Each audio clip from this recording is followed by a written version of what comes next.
எக்ஸ்ட்ராடினரியாக இருந்தது. எல்லாருக்கும் வணக்கம்.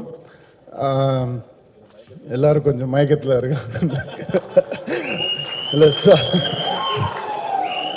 மெலடி அவ்வளோ நல்லா இருந்தது. அண்ட் டீம் கலக்குறாங்க. இன்னைக்கு உண்மையாகவே சோஷியல் மீடியா பிளாட்ஃபார்மில் இந்த மாதிரி நீங்கள் இப்படி ஒரு இனிஷியேட்டிவ் எடுத்து வர்றதுன்றது பெஸ்ட் பிளாட்ஃபார்ம் எவர். ஏன்னா it's a quick way to enter, it's a quick way to go to the top most.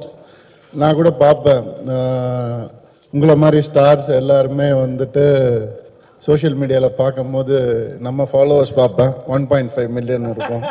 நீங்கள் பார்த்தா 11.5 மில்லியன். நான் ரீசெக் கூட பண்ணி பார்ப்பேன், சரி ஓகே பரவாயில்ல அப்படின்னு நினைப்பேன். ஏன்னா அந்தளவுக்கு இன்ஸ்டண்ட்டாக பிடிச்சி போகுது. அந்தளவுக்கு ஒரு கண்டென்ட்டை எப்படி ப்ரெசென்ட் பண்ணுறதுன்னு உங்கள் எல்லாருக்குமே தெரியுது, எப்படி அட்ராக்ட் பண்ணுறதுன்னு. இது ரொம்ப நல்ல விஷயம். உங்களுக்கு இந்த மாதிரி ஒரு மென்டர் கிடைச்சிருக்கிறது, it's a big big gift. எப்படி அவருக்கு ஒரு மென்டார் கிடைச்சாரோ அந்த மாதிரி உங்க எல்லாருக்கும் ஒரு அழகான ஒரு மென்டார் கிடைச்சிருக்காரு. நீங்க என்னுடைய ஒரே ரிக்வெஸ்ட், எப்படி இப்போ ஜெயம், ரவி, ஜீவா, ஜாமி எடுத்துக்கோங்களேன், ஜே ஜே ஜே, எங்களுக்குள்ள இல்லாத ஜே ஜெலசி தான். அந்த மாதிரி நீங்களும் உங்களுடைய ஃபெலோ என்டர்டைனர்ஸை என்கரேஜ் பண்ணுங்க, ஹெல்ப் பண்ணுங்க. ஏன்னா இங்க எல்லாரும் ஒரே இண்டஸ்ட்ரி தான். So just give and take, that's all. Share your ideas. And ஈஸியாக நீங்கள் நினச்சா, இந்த குரூப் நினச்சா பார்க்கும்போது அந்த வைப் நமக்கு வருது, எங்கேயோ போகலாம். அண்ட் நாங்கள் எல்லாம் உங்களுக்கு இருக்கோம், அவங்க எல்லாம் உங்களுக்கு இருக்காங்க. ஸோ அதே மாதிரி தான் ஜீவா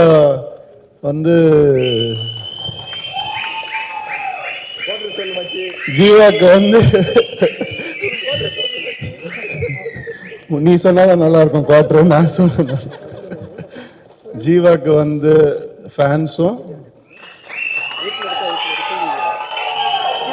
ஃப்ரெண்ட்ஸும் எப்பவுமே இருப்போம். கார்த்தி சொன்ன மாதிரி இந்த பையன் யார் நமக்கு ஃப்ரெண்ட் ஆவான்னு நினைக்கும் போது எங்க ஃப்ரெண்ட்ஷிப் எப்படி ஆரம்பிச்சதுன்னா, ஒரு ரயில் ஸ்நேகத்தில் ஆரம்பிச்சது. ஜெயம் ஷூட்டிங் அப்போதான் அவர் படமும் முதல் படம். அவருக்கும் ட்ரெயினில் தான் ஷூட்டு, மாற்றி மாற்றி ட்ரெயினில் ஷூட் பண்ணிட்டு இருப்போம். எங்களுடைய நட்பு ட்ரெயின் ஸ்நேகமாக மட்டும் இல்லாமல் இன்னைக்கு நாங்கள் ஒரு நல்ல நெய்பராக இருக்கோம், நல்ல ஃப்ரெண்டாக இருக்கோம், ஒரு ஃபேமிலியாக இருக்கோம்னு நினைக்கும் போது ரொம்ப சந்தோஷமாக இருக்கு.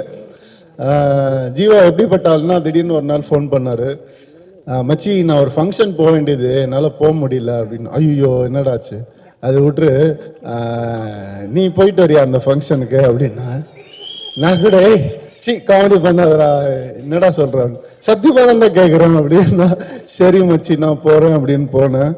அங்க போனா அங்க விளக்கேத்துறவரும் வரல.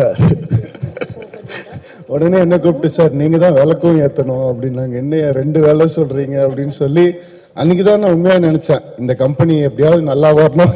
ஏன்னா ஜீவா வர வேண்டியது, அவனுக்கு நான் வந்துட்டேன், விளக்கு வேற ஒருத்தர் ஏற்ற வேண்டியது, என்ன ஏற்ற வச்சுட்டாங்க, எப்படியாவது இந்த கம்பெனி நல்லா வந்துரும்பா இல்லை என்னதான் சொல்லுவாங்க. அதே மாதிரி டெஃப் ராக்ஸ்க்கும் ஃபோன் பண்ணா, மச்சி நான் ஒரு கம்பெனி ஆரம்பிக்கிறேன் டெஃப் ராக்ஸ்னு. என்னடா நீ போக முடியாது அதுக்கு, இந்த மாதிரி தான் வேலைகள் பண்ணிட்டு இருப்பாரு. ஸோ அந்த அளவுக்கு நாங்கள் ஃபேமிலி தான், வேற என்ன சொல்றது. அப்படிப்பட்ட ஒரு ஃபேமிலி மெம்பருக்கு உங்களுக்கு எல்லாருக்கும் கிடைச்சிருக்காரு.